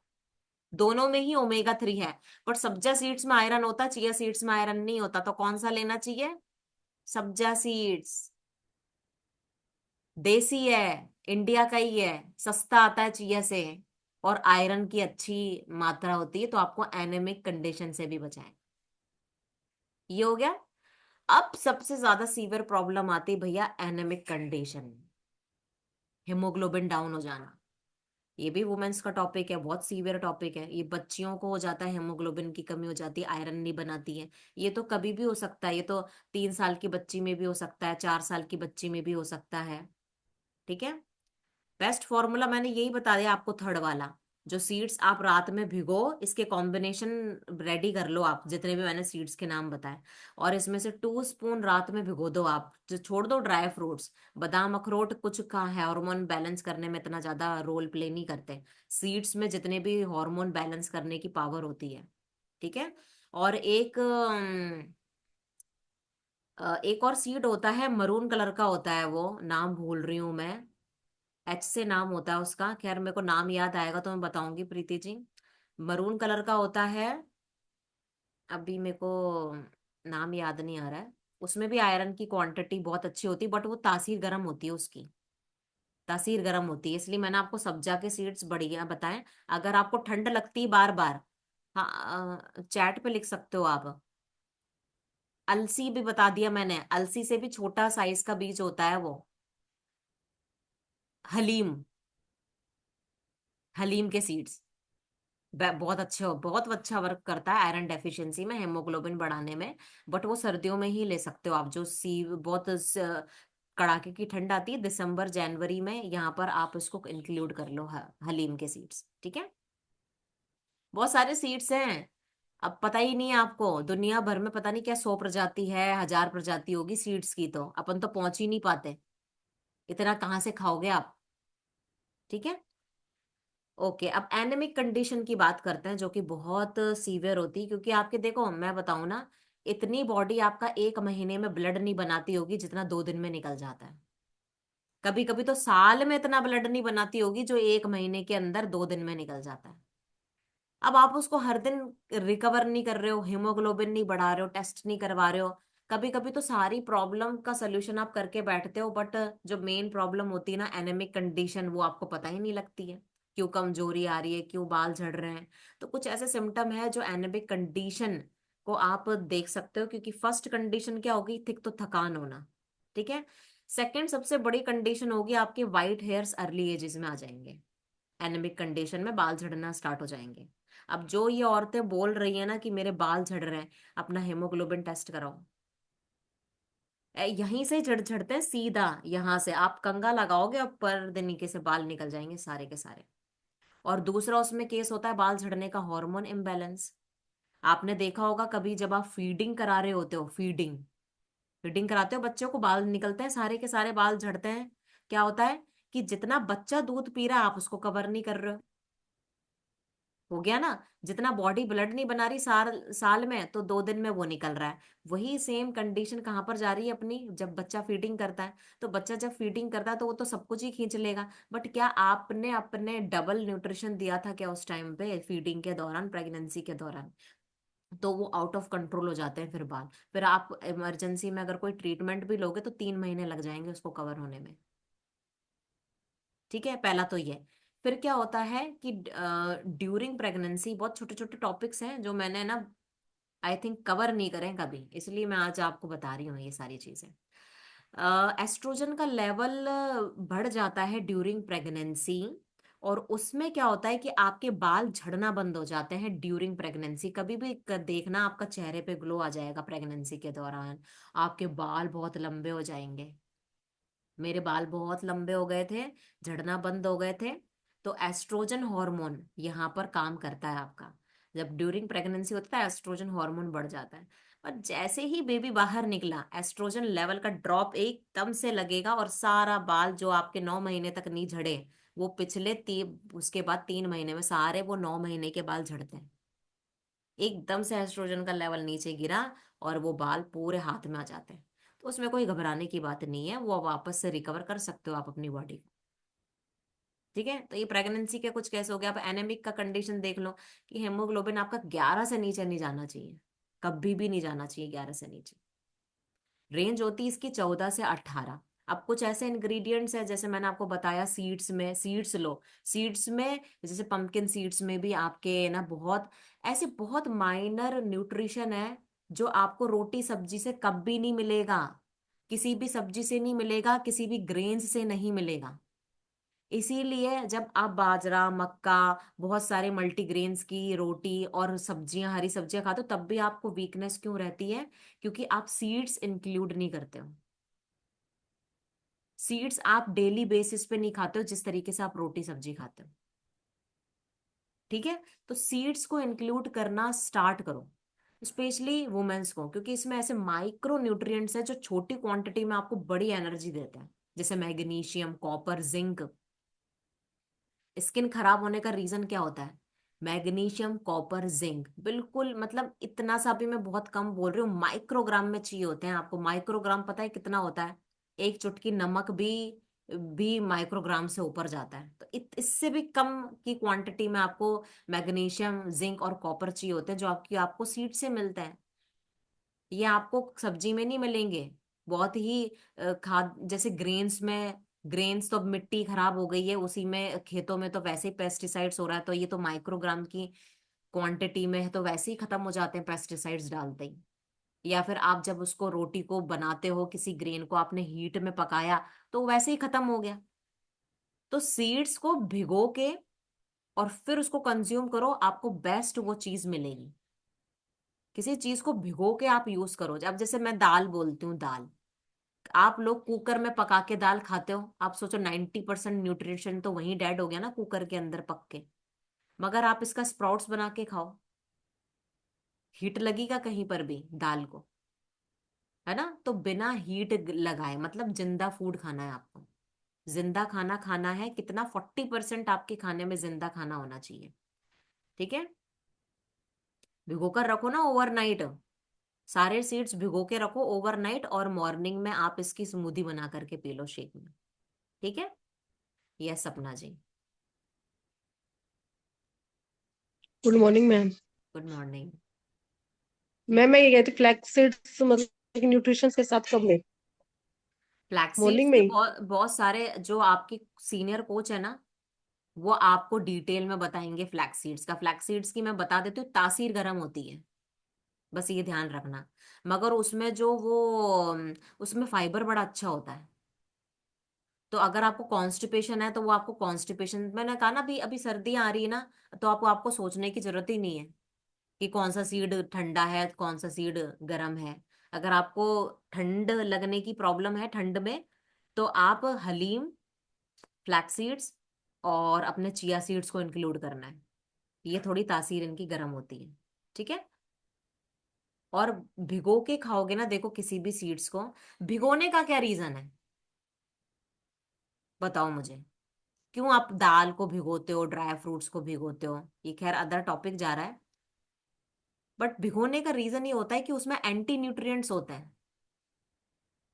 ड्राई में एंटी न्यूट्रिएंट्स होते हैं, अगर आप उसको ड्राई खा लोगे या रोस्ट करके खा लोगे, तो वो एंटी न्यूट्रिएंट्स आपके रिलीज नहीं करेंगे बॉडी में न्यूट्रिशन को। तो भिगोने से क्या होता है, वो एंटी न्यूट्रिएंट निकल जाता है पानी में, और न्यूट्रिशन फ्री हो जाता है, और जब आप उसको कंज्यूम करते हो तो न्यूट्रिशन आपको इजीली मिल जाता है। इसीलिए किसी भी चीज को पकाओ, रोस्ट करो, सबसे बेस्ट फॉर्मूला है उसको भिगो के ही यूज करो आप, तो आपको उसका न्यूट्रिशन डबल मिल जाएगा ना उतने ही पैसों में। यस, दाल, दाल, राजमा, छोले, ये भिगो के ही यूज करो। और स्प्राउटिंग में तो आपको वो 100 गुना ज्यादा पावरफुल हो जाते हैं स्प्राउट्स बनाने से। किसी लाइव चीज को खाना ज्यादा अच्छा है उसको मार के खाने से, है ना? चलो, तो कुछ कुछ चीजें ऐसी हो गई। अब मैं बीज ही होती हैं, यस, दाल, दालें बीज ही तो होता है ना? हाँ, जितने भी वो है ना, सोक करके। ठीक है, अब चलो आप अपना न्यूट्रिशन बना लेते हैं सभी, फास्ट फास्ट फास्ट। देखो मेरी एफ्रेश भी एज इट इज रह गई। चलो, तो पहले तो आप मेरे को ये बताओ कि कैसा लगा। देखो 8 बजने वाले हैं, मैं ज्यादा खींचूंगी नहीं ना, फिर लोग भी लीव कर देते हैं। क्लास कैसी लगी? मैम बहुत बढ़िया। मैम बहुत बहुत अच्छा अच्छा, मैम। बहुत अच्छा लगा मैम। बहुत शानदार मैम। शानदार, जबरदस्त, चलो, ma'am. Okay, thank you so much. ठीक है, अब देखो इसका सोल्यूशन क्या है। सोल्यूशन तो बताया नहीं मैंने।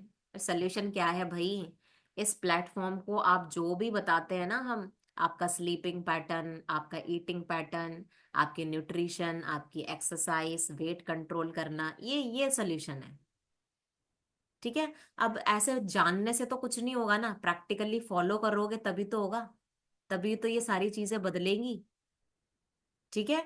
अब ये अभी ये तो चलो मैंने वुमेन्स टॉपिक इंक्लूड करे हैं आज। आप इवनिंग में और मॉर्निंग के सेशन जो वरुण सर के होते हैं, निधि मैम के होते हैं, शिवानी मैम के होते हैं, प्रीति जी के होते हैं, हरीश सर के होते हैं ना, एजुकेशन सेशन मॉर्निंग वाले, उनको सुनो बैठ के। आपके बॉडी में जितनी भी प्रॉब्लम हो रही है वो सारे टॉपिक्स उसमें इंक्लूड हो जाएंगे।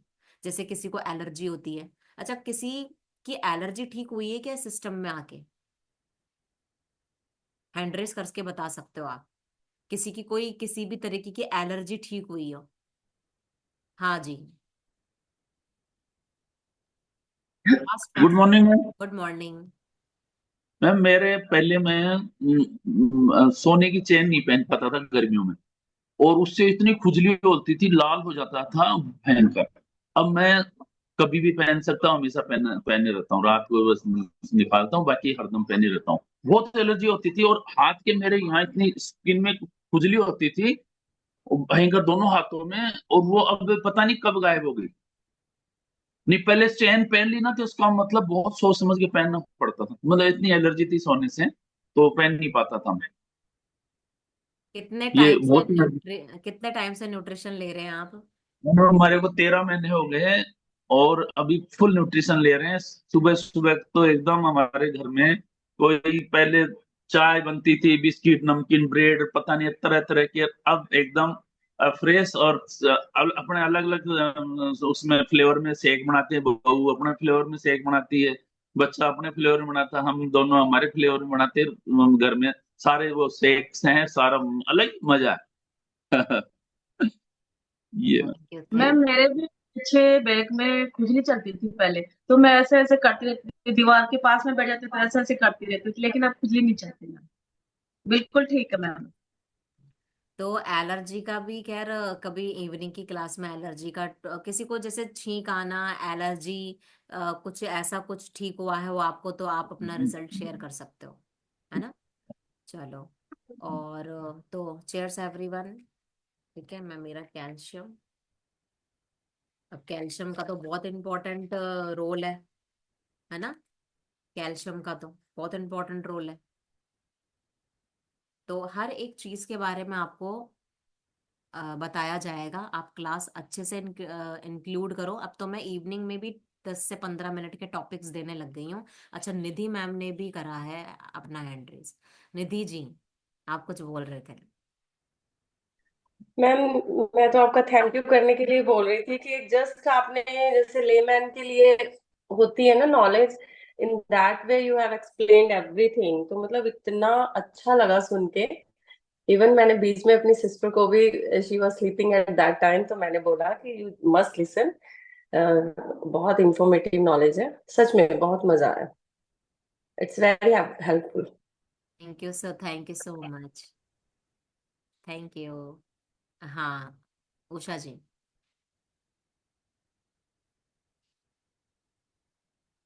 अनम्यूट करो। हाँ। मैम मेरे पहले क्या था कि जैसे खांसी जुकाम होता था ना, तो 1 डेढ़ महीने तक चलता ही रहता था। खूब खांसी ऐसे लगता था, बहुत ही ज्यादा। अब नहीं होती मैम मेरे बिल्कुल भी।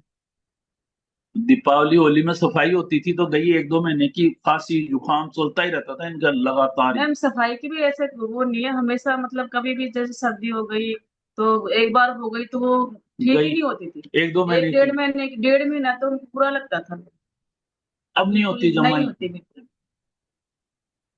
अब जरा सी अगर कोई कारण से अगर जुकाम हो भी गया, तो अगले जैसे एक मैम दिन बाद। गला भी मेरा जैसे हो जाता है ना, कई बार गला खराब हो जाता है, मैं फेस में एलो डाल के वो ले लेती हूँ, तो उससे मेरा ठीक हो जाता ओके, अच्छा ये बहुत अच्छा रिजल्ट है। Very good. Thank you. अपने रिजल्ट आप शेयर करा करो, क्योंकि कभी कभी क्या होता है कि लोग अपना वेट लॉस करने के लिए आते हैं बट उनको और भी बहुत सारी प्रॉब्लम्स होती है। तो जब आप अपना एक्सपीरियंस शेयर करते हो तो उनको ये लगता है कि यार ये प्रॉब्लम मेरे भी है और ये ठीक भी हो सकती है यहाँ पर आकर के। ठीक है। हाँ, राजेंद्र सर आप अनम्यूट करिए। हम्म। यस तो मैम। गुड हाँ, मॉर्निंग। नमस्ते सर, कैसा चल रहा है आपका? बढ़िया मैडम। बढ़िया।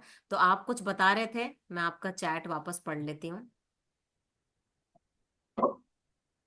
हाँ, कुछ बोल रहे थे आप चैट में भी, आपने कुछ हर्निया के बारे में कुछ बोल रहे थे। पूछ रही थी ना कि उनको पता नहीं उनके बच्चे का क्यों हर्निया हुआ है। हम्म। एक्चुअली हमारे एक भैया थे, इसलिए मुझे पता है कि यंग एज में जब बच्चे गेम्स खेलते हैं, हैवी, चाहे दौड़ने के हो, वेट लिफ्टिंग के हो, या घर में भी कोई काम करते हैं ना, जैसे बाहर पानी से भरी बाल्टी उठा ली, सब कुछ है, तो इस तरह से जो जिम जाते हैं, वेट उठाते हैं, बस वो जुनून होता है कि हाँ वेट उठाना है, एक्सरसाइज करनी है।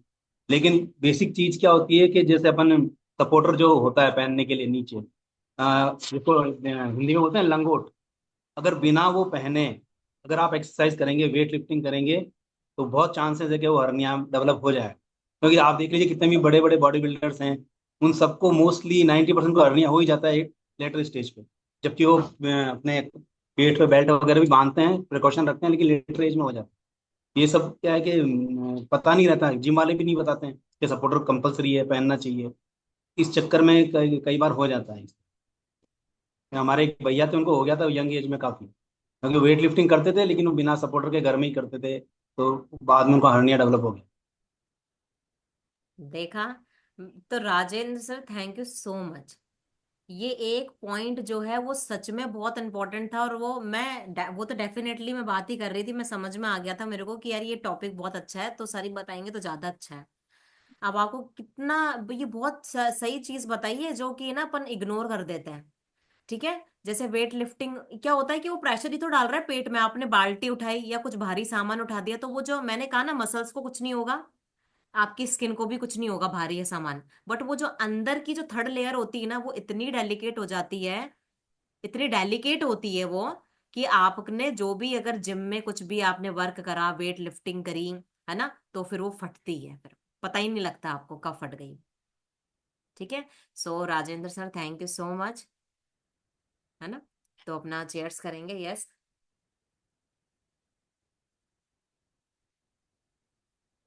और किसी को कुछ डिस्कस करना है तो हाँ जी, संतरा जी। नमस्ते मैम। नमस्ते। मैम मेरे भी नाभि के 4 आंगन ऊपर ना ऐसे निकल जाता है, जैसे इतना निकला हुआ है मांस। पर मैंने चेक करा, सोनोग्राफी कराई, हर्निया नहीं है। ऐसा क्यों? नहीं तो डॉक्टर क्या बोलता है? डॉक्टर ने तो कहा था हर्निया नहीं है, कुछ भी नहीं है। कुछ भी नहीं है तो अपना वेट लॉस करो, वो सेट हो जाएगा। मैम इतना सा निकलता है, जैसे खून नहीं निकलती ना, इतनी सी। हाँ, इतना सा कहाँ निकल, पर, पेट पे? पेट पे, नाभि कभी, के ऊपर चार, हाँ तो चार वो आंगन। कभी कभी पता है फैट सेल्स भी होती, मैंने कहा ना आपको कि अगर वो हर्निया नहीं है तो घबराने की बात नहीं है, आप अपना वेट लॉस करो, वो चीज सेट होगी। अच्छा। पेट अंदर जाएगा, वो चीज सेट होएगी। कई कई सारी चीजें तो वेट लॉस में ही प्रॉब्लम सॉल्व हो जाती है आपकी, लाइफस्टाइल चेंज करने से ही प्रॉब्लम सॉल्व हो जाती है। आप फालतू और में डॉक्टर के इतने चक्कर लगा रहे होते हैं लोगों को पता ही नहीं है कि अगर अपन ने लाइफस्टाइल चेंज कर ली तो अपना 90% सोल्यूशन वहीं पर ही है। बोलो संतरा जी, ठीक। बोलो। और मैम मेरे को बाथरूम की प्रॉब्लम है, वो मेरे को सही नहीं हुई, जैसे बाथरूम क्या? कंट्रोल नहीं होता। कंट्रोल, कंट्रोल नहीं। Urine incontinence. अब देखो मैंने कहा ना, 2 घंटे लग जाते हैं। यूरिन इनकॉन्टिनेंस मतलब यूरिन का कंट्रोल नहीं होना। संतरा जी, वेट लॉस करो पहला, और कुछ कीगल एक्सरसाइज करनी है आपको। और एक्चुअली क्या, वहां की मसल्स लॉस हो जाती है वुमेन्स की, प्रेगनेंसी के बाद लॉस होने लग जाती है। ठीक है। यूरिन हाँ मैम। इनकॉन्टिनेंस जरूरी नहीं है कि औरतों को ही होता है, मेल्स को भी हो जाता है। प्रोस्टेट की प्रॉब्लम होने के बाद उनका यूरिन इनकॉन्टिनेंस हो जाता है। यूरिन कंट्रोल नहीं होता, बार बार बार बार, दो दो तीन तीन ड्रॉप में वो यूरिन निकलता है। तो आपका जरा सा भी यूरिन निकलेगा, आप भागोगे वॉशरूम में जाने के लिए। तो हाँ उसमें मैम, क्या यही होता है, रहती है मैम। ये प्रॉब्लम ठीक होगी बट इसमें टाइम लगेगा, क्योंकि इसमें एक तो आपको वेट लॉस करना है। ठीक है। एक्सरसाइज तो आप कर ही रहे हो। कुछ आपके कोच जो हैं, कीगल एक्सरसाइज जरूर बताना। कीगल एक्सरसाइज क्या होती है, बहुत इंपॉर्टेंट टॉपिक है।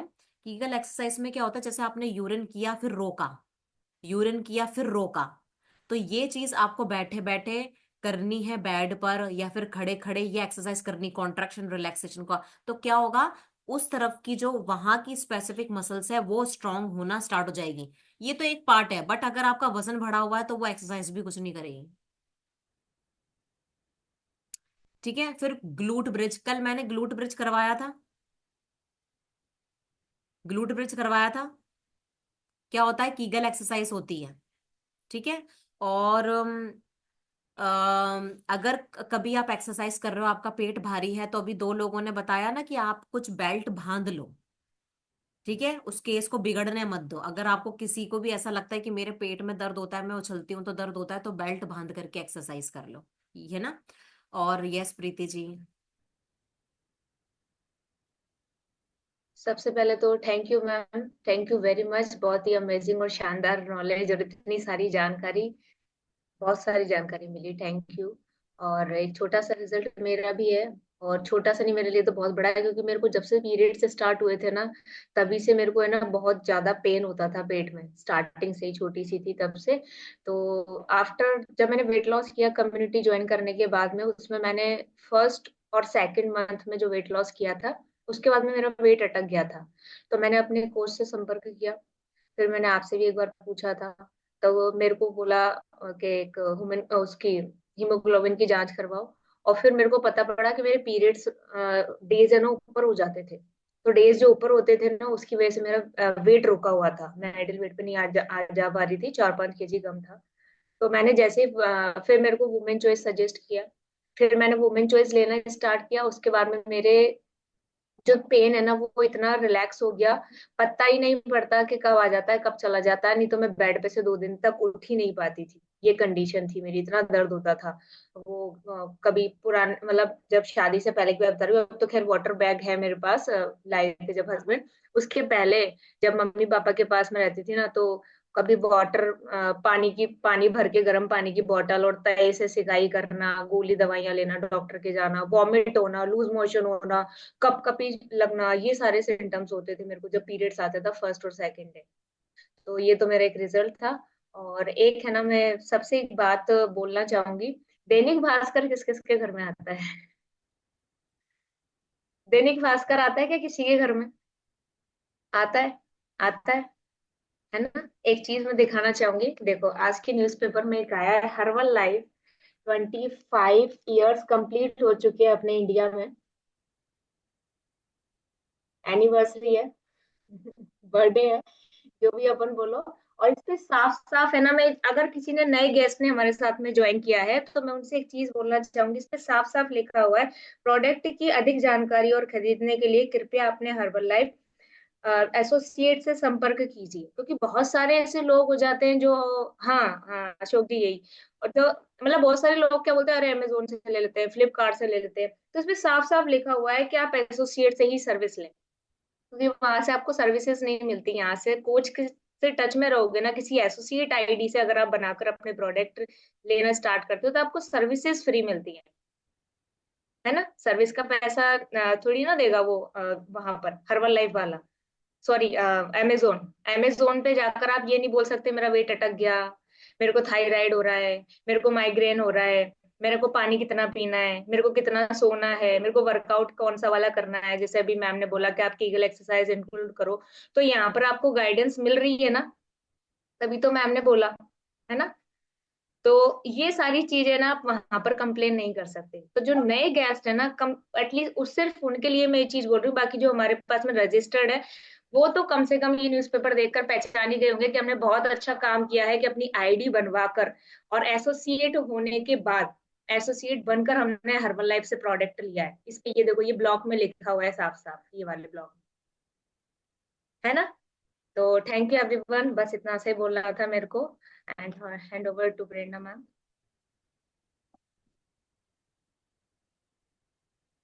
थैंक यू सो मच, ये तो बहुत अच्छा शेयर करा प्रीति मैम ने, ठीक है। तो इसके खैर बहुत सारे बेनिफिट्स हैं, अपनी आईडी खुलवा करके आप क्लेम कर सकते हो कल को अमेजोन, ये जो बोलते हैं ना कि मुझे ना ये न्यूट्रिशन खा करके मेरा ये डैमेज हो गया, वो डैमेज हो गया, मैं पता हूँ वो कौन से केसेस होते हैं जो अमेजोन फ्लिपकार्ट से लेकर के खाते हैं, ध्यान रखना। यूट्यूब में ये थोड़ी ना बताएगा कि उस पर्सन ने न्यूट्रिशन कहाँ से लिया।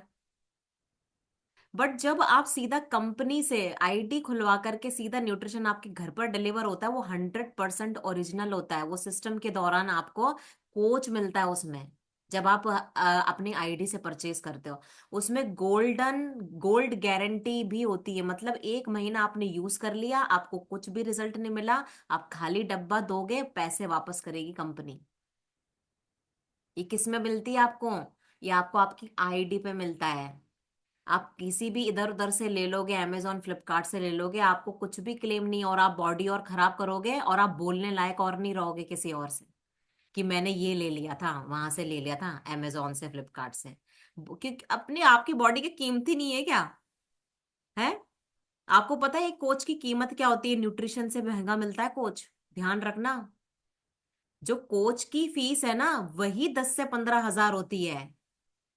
आप बेस्ट जिम में जाके 1 महीने का पीटी, पर्सनल ट्रेनर हायर करो, 10 हजार से 15 हजार 1 महीने की फीस ले लेगा वो आपसे। यहाँ पे आपको इतने कम की तो कॉस्ट में आपको न्यूट्रिशन मिल जाता है, कोच फ्री मिल जाता है। सोचो, तो न्यूट्रिशन या तो फ्री मिल रहा है आपको कोच के पैसों में, है ना? इस चीज को ध्यान रखना है, ये सिस्टम बहुत रीजनेबल है। अब मैं सोल्यूशन बता रही हूँ, अब सोल्यूशंस को ध्यान से सुनो।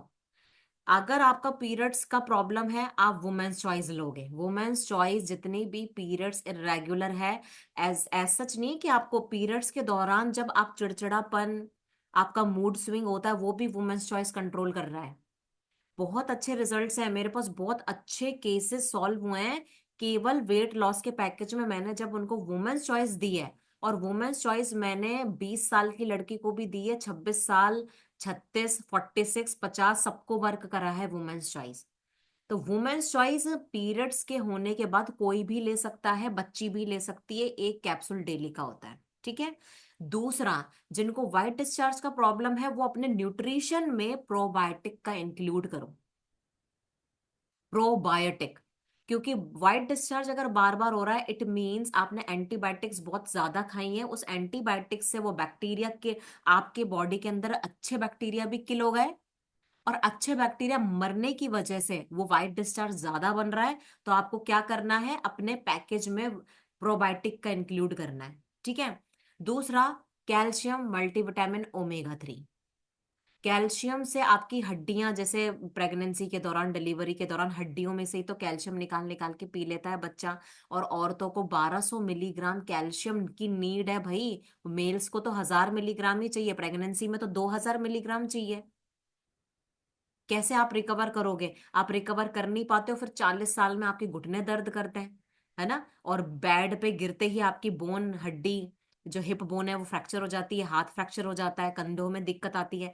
Calcium, omega 3 multivitamin, probiotic, women's choice. और आपका जो भी शेक है, एफ्रेश है, ठीक है ना, सेल्यूलोस आपके इंच लॉस के लिए होता है, ठीक है। आपका अगर पेट खराब है तो एलॉय कंसंट्रेट होता है। और एक नाइट वर्क, नाइट वर्क बहुत अच्छा केस है। जैसे मान लीजिए आपको सिस्ट है, फाइब्रॉइड है, ठीक है, वहां पर क्या होता है, उस कंडीशन में ब्लॉकेज हो जाती है उसकी।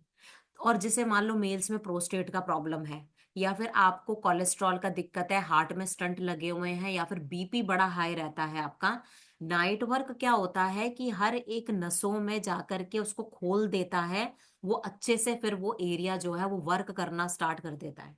तो नाइट वर्क भी बड़ा इंपॉर्टेंट रोल प्ले करता है पीसीओडी, सिस्ट और वाइट डिस्चार्ज के केसेस में, ठीक है ना। और प्रोस्टेट की जो प्रॉब्लम होती है मेल्स में, उनको भी नाइट वर्क आप दे सकते हो।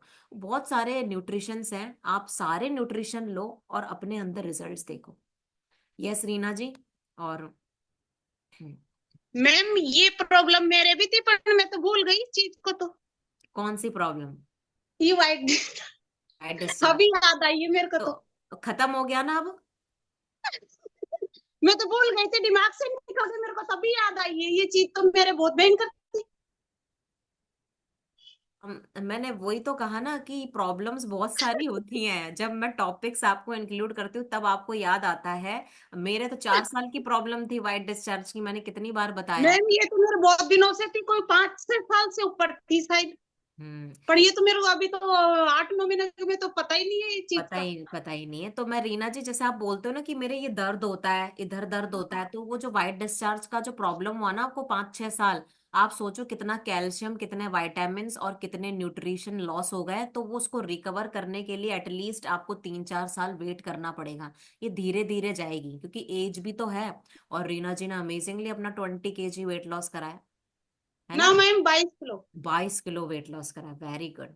मुझे खुद को वाइट डिस्चार्ज का प्रॉब्लम था, बट मैं वाइट डिस्चार्ज को ठीक करने के लिए नहीं आई थी, मैं मेरा वजन कम करने के लिए आई थी। But with in a month या 2 महीने में मेरा वाइट डिस्चार्ज का प्रॉब्लम ठीक हो गया था। मुझे नहीं पता चला कि मेरा वाइट डिस्चार्ज कब ठीक हो गया, न्यूट्रिशन लेते लेते। यस अनीता जी। मैम मैं तो ऐसे बोल रही थी, मैं जिस डॉक्टर को दिखाने गई ना वो भी हर्बल न्यूट्रिशन लेती है मैम। अच्छा, क्या बात है, वेरी गुड। मैंने पूछा था वो, मैंने बोला था मैम कि मैं एक हर्बल न्यूट्रिशन लेती हूँ, तो वो बोली कि बेटा मैं भी लेती हूँ, मुझे 10 साल हो गए लेते हुए। बहुत अच्छा है ये। डॉक्टर नीलम भारद्वाज। अरे नीलम भारद्वाज, अपने एसएमएस की। हाँ मैम। अच्छा हाँ, तो जानती हूँ मैं नीलम, मैं भी तो एसएमएस में हूँ। और एसएमएस में मैंने खुद ने देखो 8 डॉक्टर्स का तो मैंने हर्बल लाइफ न्यूट्रिशन से वेट लॉस कराया है। इतने अच्छे अच्छे डॉक्टर हैं वो, आचार्य हैं, सह आचार्य हैं। तो मैंने खुद हाँ ने मैम। वेट लॉस कराया। तो अगर आपको ये लास्ट पॉइंट मैं इंक्लूड करूंगी, अगर कोई आपको डॉक्टर बोल रहा है ना कि ये ऐसा है ये वैसा है, मैं आपको सही बता दूं। अगर ये लास्ट लाइन बोलूंगी मैं आप सभी को, कि डॉक्टर क्या कर रहा है, आपकी इलनेस बीमारी पे वर्क करता है तभी उसकी सैलरी बनती है। अगर आप अपनी इलनेस को ऐसे प्लेटफॉर्म में आके ठीक कर लोगे तो आप डॉक्टर के पास नहीं जाओगे, तो उसकी वही सैलरी इनकम खत्म हो गई है। तो डॉक्टर क्या करते हैं, एक वास्ट ग्रुप, देखो डॉक्टर के भी 2 ग्रुप है, मैं आपको बताऊं। एक डॉक्टर होता है जो केवल बीमारियों पे ही काम करके पैसा कमाना चाहते हैं, और दूसरा डॉक्टर जो स्मार्ट है। मैं आपको बताऊं, डॉक्टर्स जो हर्बल लाइफ में यहाँ पे एज अ कोच काम कर रहे हैं, वो इतने अच्छा काम कर रहे हैं, करोड़ों की जनरेशन को ठीक कर रहे हैं वो। उनके हाथ में 2 चीज है, वो 2 चीज से लोगों को ठीक कर रहे हैं। इमरजेंसी में एलोपैथी ट्रीटमेंट अपनाते हैं वो, और जनरल चीज में जैसे डेली यूज आप क्या करो, हर्बल लाइफ न्यूट्रिशन लो, रिकमेंड करते हैं वो उनके अपने डॉक्टर दीपिका सिंह है ना, गायनिकोलॉजिस्ट है, अपने अजमेर रोड पे हॉस्पिटल है उनका। कितने साल हो गए, उन्होंने मेरे साथ ही अपना वेट लॉस शुरू किया था। तो 4 साल से तो वो खुद खा रही हैं, डॉक्टर दीपिका सिंह, है ना।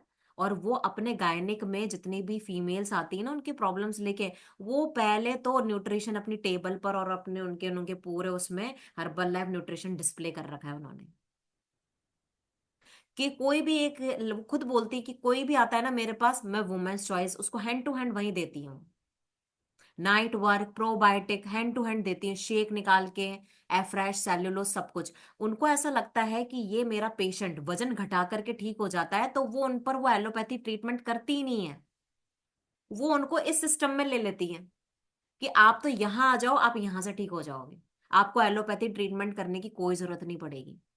तो जो डॉक्टर हर्बल लाइफ में है उनके पास तो 2 चीज है ना, वो 2 चीज से इंसान को ठीक कर रहे हैं, है कि नहीं? तो ये सोचने की बात है। तो अपनी लाइफस्टाइल को इम्प्रूव करो, प्रैक्टिकली इसको चालू करके देखो कितना वर्क करता है, आपके सारे प्रॉब्लम सॉल्व होते हुए चले जाएंगे। So thank you so much, बहुत बढ़िया रहा आज का सेशन, थैंक यू। ठीक है, so bye bye. Bye bye, thank you so much.